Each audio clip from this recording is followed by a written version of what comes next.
오늘 주신 하나님의 말씀은 계속해서 사도행전 8장 26절에서 40절까지 말씀. 사도행전 8장 26절에서 40절까지 우리 함께 읽겠습니다. 주의 사자가 빌립더로 일러 가로되 일어나서 남으로 향하여 예루살렘에서 가사로 내려가는 길까지 가라 하니 그 길은 광야라. 일어나 가서 보니 에디오피아 사람 곧 에디오피아 여왕 간다게의 모든 국고를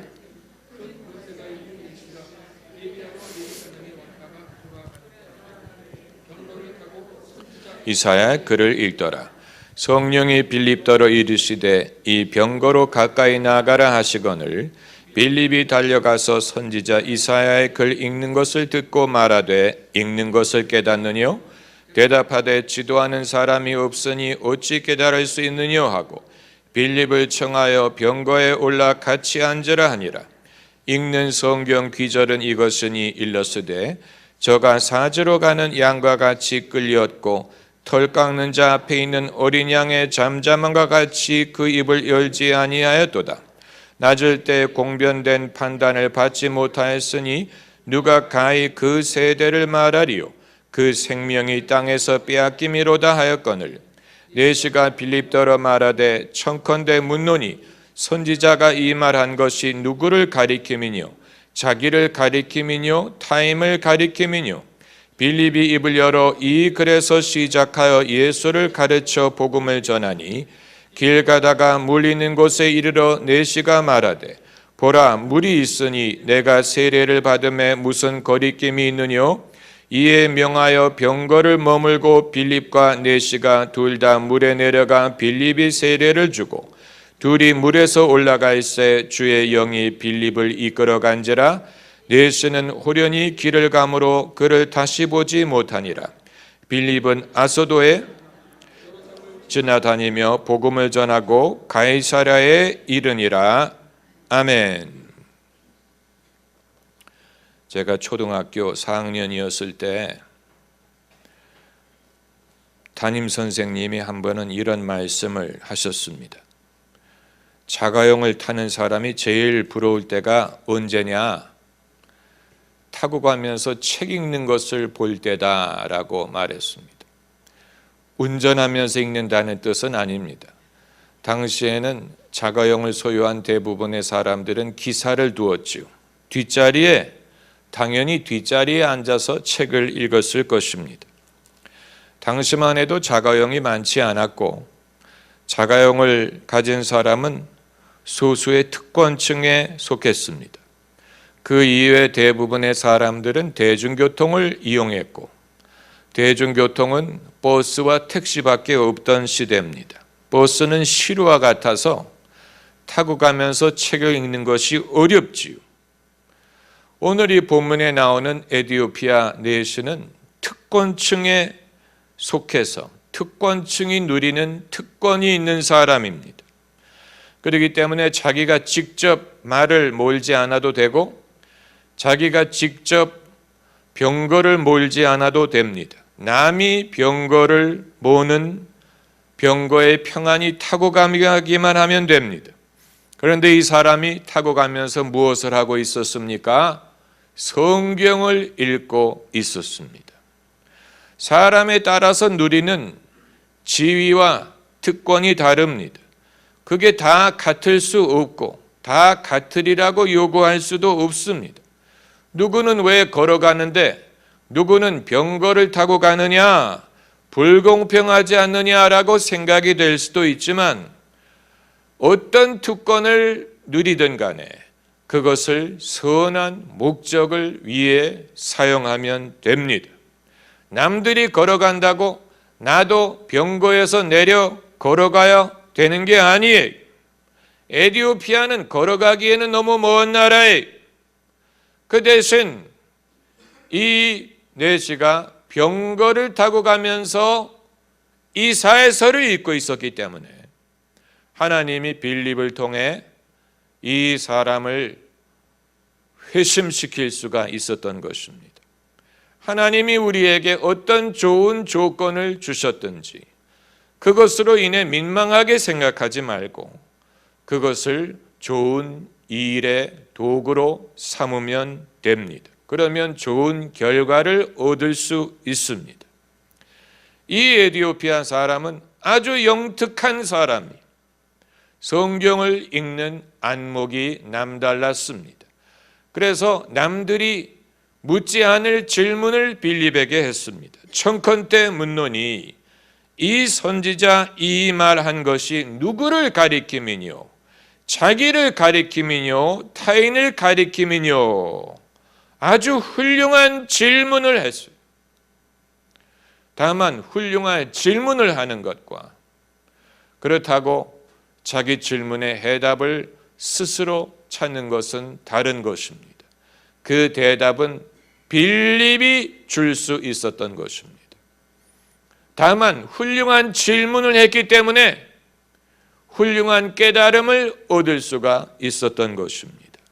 성령은 훌륭한 스승이, 그러나 성령이 우리 안에 계시지만 훌륭한 질문을 하지 않는 사람은 곧맞는 답변을 얻을 수 없습니다.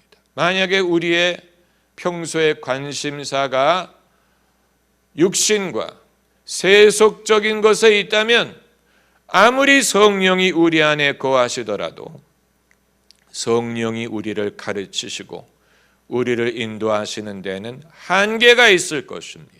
우리가 원치 않기 때문에 우리의 관심이 그런 데 있지 않기 때문에 그렇습니다.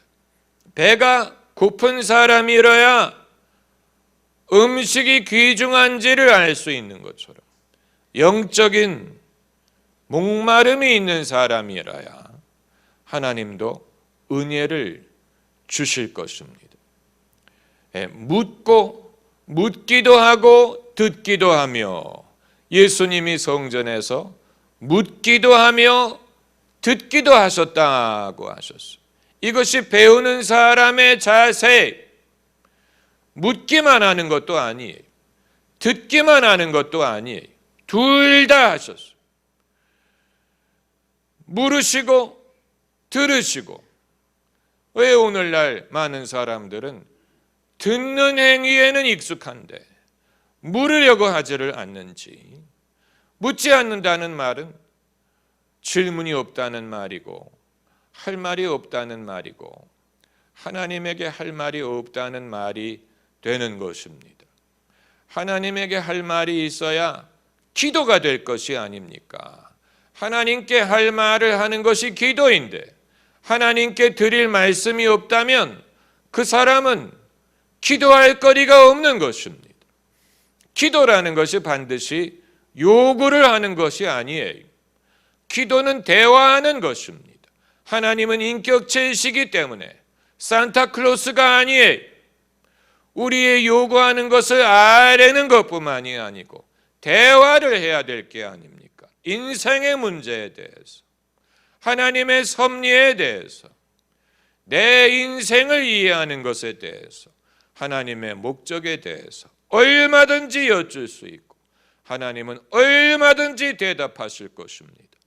하나님이 대답하시는 것을 들은 적이 없다면 여쭙지 않았기 때문에 그런 것이고 여쭈었는데도 듣지 못했다면 그 사람은 순종할 뜻이 없다든가 아니면 아직 회개할 죄가 있기 때문에 그럴 것입니다.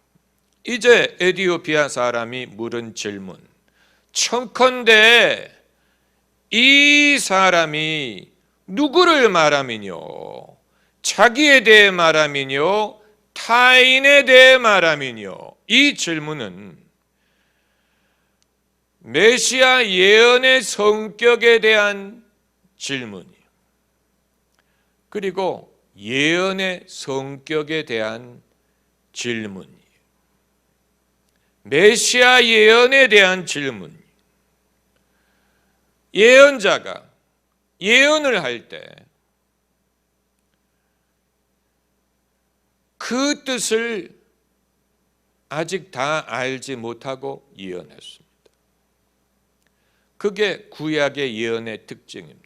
메시아 예언의 특징은 예언자마저도 예언을 하면서도 자기가 정확하게 무슨 뜻의 말을 하고 있는지를 다 알지 못하고 예언했어요. 다 알 리가 없지요. 어떻게 압니까? 장차 예수님이 구체적으로 언제 어디에 오셔서 어떤 식으로 인류를 구원하실지 아직 다 알 수 없지요. 그럼에도 장차 오실 메시아에 대해서 성령이 감동하시는 대로 예언한 것입니다. 그렇기 때문에 그 예언을 읽는 사람의 관점에서는 이것이 누구에 대한 말인가, 본인에 대한 말인가, 타인에 대한 말인가에 대한 의문을 갖게 되는 것이고, 이 에티오피아 사람이 그것을 간파한 것입니다. 이 예언이 본인에 대한 예언이었을 리가 없다. 타인에 대한 예언이었을 텐데, 그렇다면 그 타인이 누굴까? 여기에 이제 메시아에 대한 계시의 문이 열리게 되는 것입니다. 그래서 빌립이 이 구절에서 시작하여 예수를 전했다라고 했어요. 이 구절에서 시작하여 예수를 전했다. 그 이유는 성경이 가리키는 그 대상이 예수 그리스도이기 때문입니다. 예수 그리스도. 가리킨다라는 말은 point to. 제가 제 자신의 이야기를 하면서도 다른 데에 포인트하면서 말을 할 수가 있죠. 목적이 제 자신에 대해서 말하는 것도 아니고 제 생각을 말하는 것도 아니고 어떤 다른 것을 향해서 말을 하는 것처럼 성경 말씀은 창세기부터 요한계시록까지 그것이 어떤 내용이든, 그것이 시편이든 문학이든 역사서든 편지든 어떤 장르든 어떤 내용이든 성경은 궁극적으로 예수 그리스도를 가리키기 위한 책이 창세기부터 요한계시록까지 우리가 이 관점을 가지고 성경을 읽어야 성경을 이해할 수 있습니다. 성경이 여러 가지에 대해서 말합니다. 그 당시의 사건, 그 당시에 살던 인물, 그들의 문제, 그들의 삶, 죽음, 그들의 신앙, 여러 가지에 대해서 말할 수 있죠. 그러나 성경이 기록된 목적은 그 사건과 그 인물에 대해서만 말하기 위한 게 아니고 그것을 통해 구약에서는 장차 오실 예수님, 신약 성경에서는 이미 오신 예수님에게 가리키기 위한 책이. 그렇기 때문에 성경에서 우리는 궁극적으로 예수님을 발견해야 되고 예수님을 통한 구원을 발견해야 됩니다. 얼마든지 그렇게 할 수 있습니다. 빌립이 한 일이 그것이, 빌립이 이 글에서 시작하여, 이 글에서 시작한, 다른 글을 따온 게 아니에요. 이 글에서 시작하여 예수를 가르쳐 복음을 전했다. 이게 성경에서 예수님을 발견하는 스승의 모습이. 누가 성경을 가르칠 준비가 된 사람이냐? 어느 성경을 읽든 성경의 어떤 파트를 읽든 거기에서 시작하여 예수님을 가르치고 복음을 전할 수 있는 사람이 성경을 가르칠 준비가 되어 있는 사람. 구약을 가르치든 신약을 가르치든 상관이 없어요. 빌립이 구약 성경에서 시작한 그 글 이사야서에서 시작을 해서 예수님을 전하고 복음을 전했어요. 예수님만을 전했다고 하지 않고 예수님을 가르쳐 복음을 전했다라고 해서 이것이 복음적인 설교의 특징이 어떤 구절을 말하든 그것이 어떤 주제이든 모든 성경에는 궁극적으로 예수 그리스도를 가리키고 있기 때문에 나침반이 북쪽을 가르치는 것처럼 모든 성경이 가리키는 예수님을 발견할 수 있어야 되고 그 글에서 시작하여 예수님과 복음을 전할 수 있어야 됩니다. 이 에티오피아 사람의 질문, 자신에 대해서 말함이뇨 타인에 대해서 말함이뇨?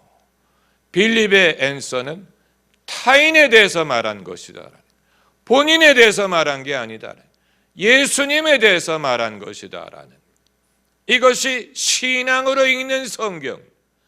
반대로 불신으로 성경을 읽는 사람은 성경에서 오로지 인간을 볼 것입니다. 성경은 인간의 말, 인간의 사연, 인간의 종교, 인간의 심성, 인간의 이상, 인간의 희망, 인간의 희망사항을 말하기 위한 것이다. 이렇게 성경을 읽는 사람은 무신론적으로 성경을 읽는 것입니다. 이렇게 읽는 사람은 하나님이 계심을 믿지 않고 하나님은 사람의 상상이다라고 생각을 하기 때문에 결국 성경이 말하고자 하는 것은 인간이다. 인간의 소망, 인간의 희망, 인간의 이상을 담은 것이 성경이다라고 말할 뿐 성경이 타인에 대해서 말하리라고 생각하지 못하는 것입니다. 반대로 믿음으로 성경을 읽는 사람은 성경이 사람에 대해서 말하든 무슨 야곱의 돌베개를 말하는 구절이든 아브라함이 이삭을 모리아산으로 데리고 간 구절을 말하는 것이든 보아스가 룻의 가문에 이 기업을 물어주는 성경 구절이든 에스더가 죽으면 죽으리라 하고 자신의 민족을 구원하려고 하는 것이든 사무엘이 이 밤에 하나님의 음성을 들은 일이든 다윗이 이스라엘의 목자로서 자신의 하나님의 양무리를 보호한 것이든 성경의 어떤 구절, 어떤 사건을 읽든지 그것이 결국 가리키는 것은 예수 그리스도에 대한 것이라. 그래서 예수님을 가르치고 복음을 전해야 됩니다. 만약에 그렇게 하지 않는다면 성경에서 교훈을 얻을 수는 있겠지만 성경은 그저 교훈을 말하기 위한 책이 아니에요. 그런 책은 세상에 많아요. 교훈을 말하는 책은 세상에 많아요. 성경이 그저 사람에게 교훈을 주기 위해 주신 책이 아니에요. 성경은 교훈을 말하는 게 아니고 인격을 전하는 것이고 예수 그리스도를 말하기 위한 것이고 예수 그리스도는 어떤 사상이 아니에요. 어떤 주의가 아니에요.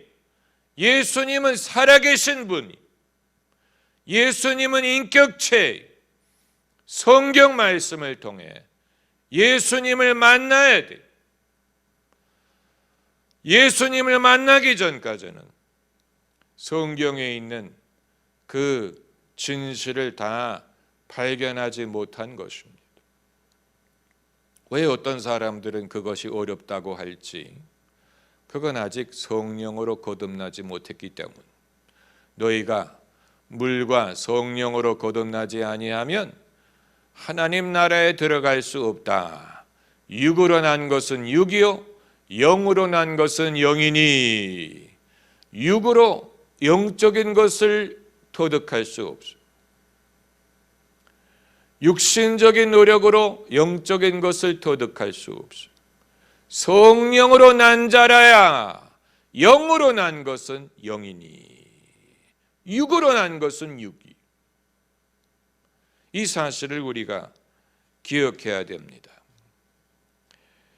만일 이 에티오피아 사람이 빌립을 예수님이 오시기 이전에 이 일이 발생을 했다면, 예수님이 오시기 이전에 이 질문을 했다면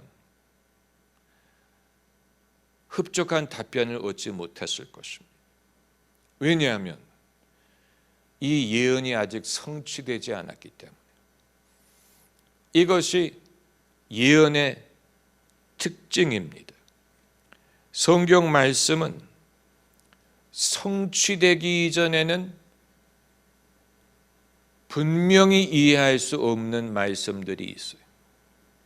메시아에 대한 예언이 메시아가 오시기 이전까지는 애매하죠. 알 것 같기도 하고 힌트처럼 느껴지기도 하고, 처녀가 잉태하여 아들을 낳으리니 그게 무슨 뜻일까? 베들레헴 에브라다야 너는 유대의 고을 중에 가장 작지 아니하도다. 이게 무슨 뜻일까? 그가 내 영혼을 음부에 버려두지 않으시고, 이게 무슨 뜻일까? 알 듯하지만 예수님이 동정녀의 몸으로 탄생을 하시고 베들레헴에서 탄생을 하시고, 예수님이 나귀를 타고 예루살렘에 들어가시고, 예수님이 두 강도 사이에서 십자가에 달려 죽으시고, 예수님이 죽음을 이기고 부활하시기 전까지는 예수님에 대한 예언을 사람들이 다 이해하지 못했을 것. 성취된 후에 비로소 그것이 이해가 되는 것입니다. 마찬가지로 만일 이 빌립 에티오피아 사람이 예수님이 오시기 이전에 질문을 했다면 아무도 거기에 대한 답변을 하지 못했을 것입니다. 예수님이 오셔서 예언이 성취된 후에야 그 예언이 이것을 말하는 것이었구나를 사람들이 알 수 있게 된 것입니다. 성경 말씀에는 이런 면이 있습니다. 그렇기 때문에 신약 성경에 있는 많은 예언들을 우리가 다 이해하지 못합니다. 그 이유가 뭐예요? 아직 성취되지 않았기 때문에. 그 말씀들이 과연 무슨 뜻일지, 무화과 나무의 비유를 들으라 라든가, 이 모든 것이 이루어지기 전에 인자가 오리라 라든가, 수많은 예언, 요한계시록을 우리가 이해하기 어려운 이유는 당연한 것입니다. 아직 성취되지 않았기 때문에, 아직 성취되기 전에는 다 알 수가 없어요. 다 안다고 자신 있게 가르치는 사람은 거짓 선지자. 어떻게 다 압니까? 성취되기 이전에는 알 수 없어요. 성취된 후에야 주님이 왜 그런 말씀을 그렇게 하셨구나, 그때 비로소 그걸 알게 되는 것이죠. 성경에는 이러한 면이 있습니다. 성취되기 이전까지는 우리가 다 알 수 없는 그런 종말론적인 부분이 있습니다. 그럼에도 불구하고 세상 구원이 예수 그리스도를 통해 이미 이루어졌다는 면에 있어서는 종말은 이미 온 것입니다. 다시 말하면 더 이상 기다릴 것이 없다는 얘기. 인류의 구원을 위해 우리가 더 이상 무엇을 기다려야 되는 게 아니, 더 이상 무엇이 성취돼야 우리가 죄 사함을 받을 수 있는 게 아니, 더 이상 누가 더 와야 우리가 구원을 얻을 수 있는 게 아니, 인간의 구원, 인류의 구원을 위한 하나님의 계획은 이루어졌어요. 성취가 되었어요. 더 이상 무엇을 추가해야 될 필요가 없어요. 더 이상 누가 엑스트라로 와야 될 필요가 없어요. 더 이상 누가 무엇을 더할 필요가 없어요. 그런 의미에서 이미 완료된 거예요. 완성된 거예요.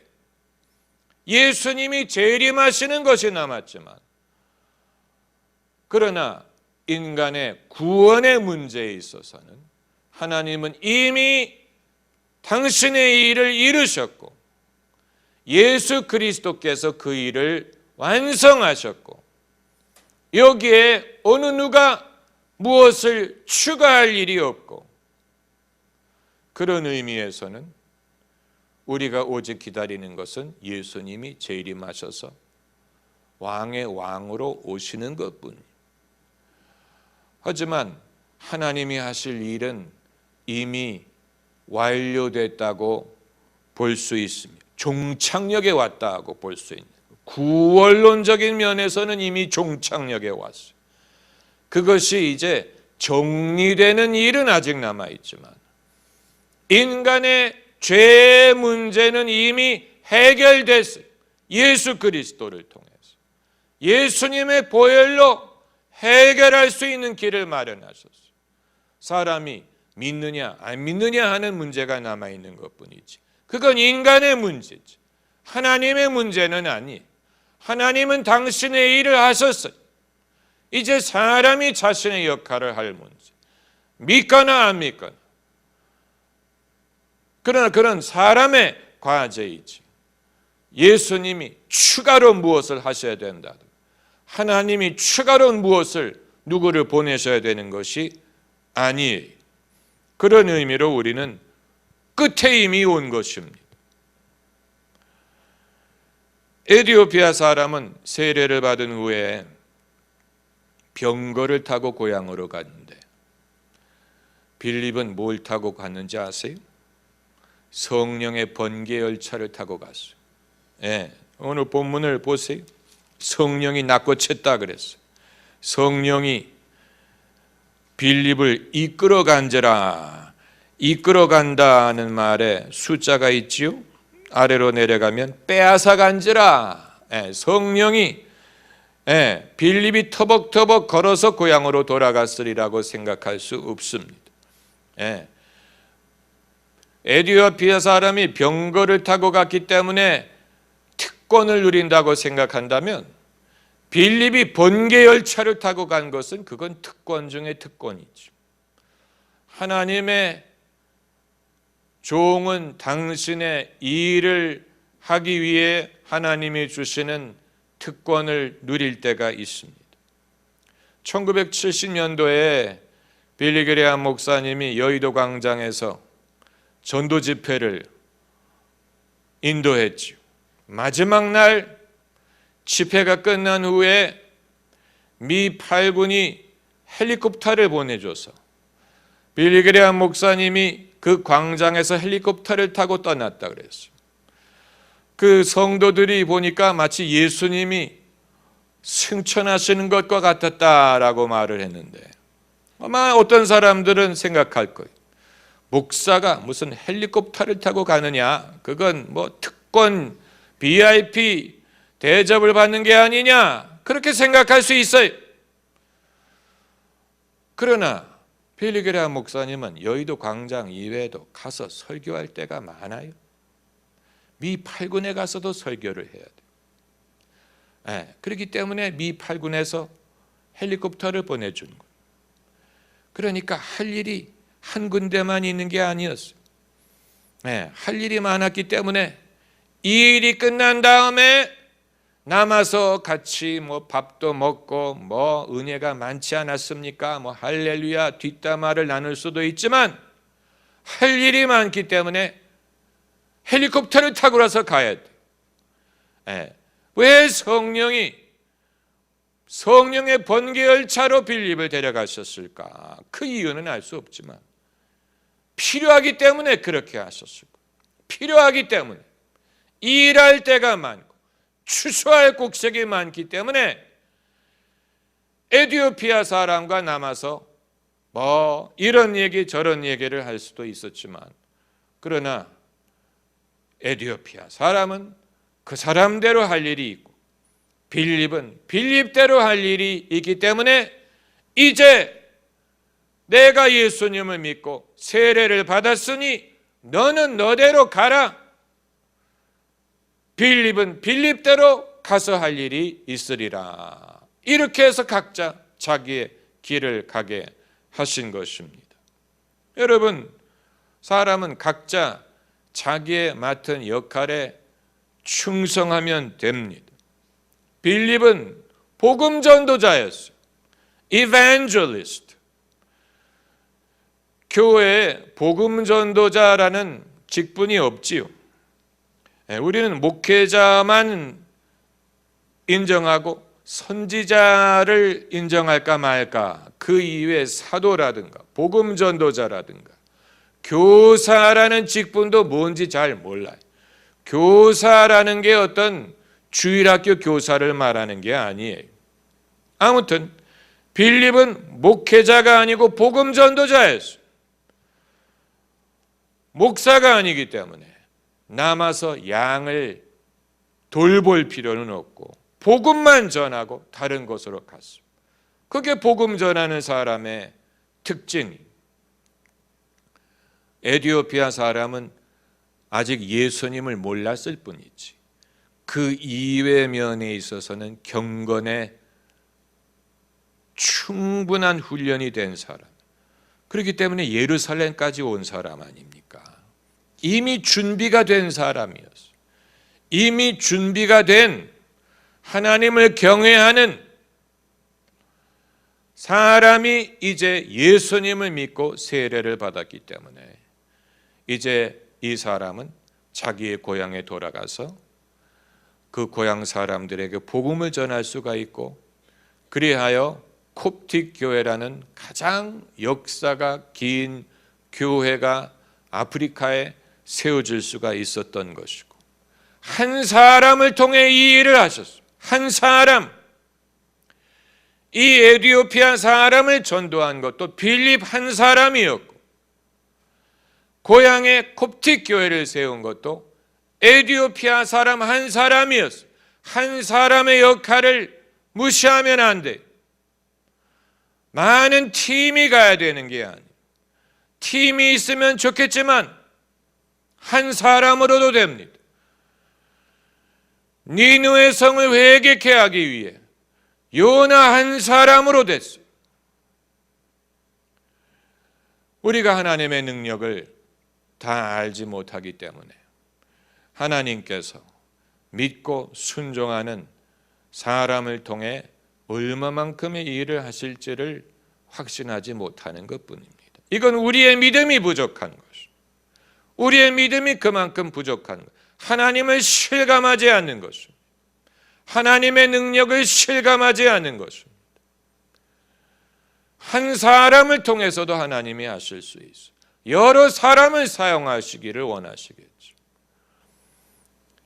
많든 적든 믿고 준비되고 그리고 순종할 수 있는 사람이라면 하나님이 당신의 거룩한 일을 위해 사용하실 것입니다.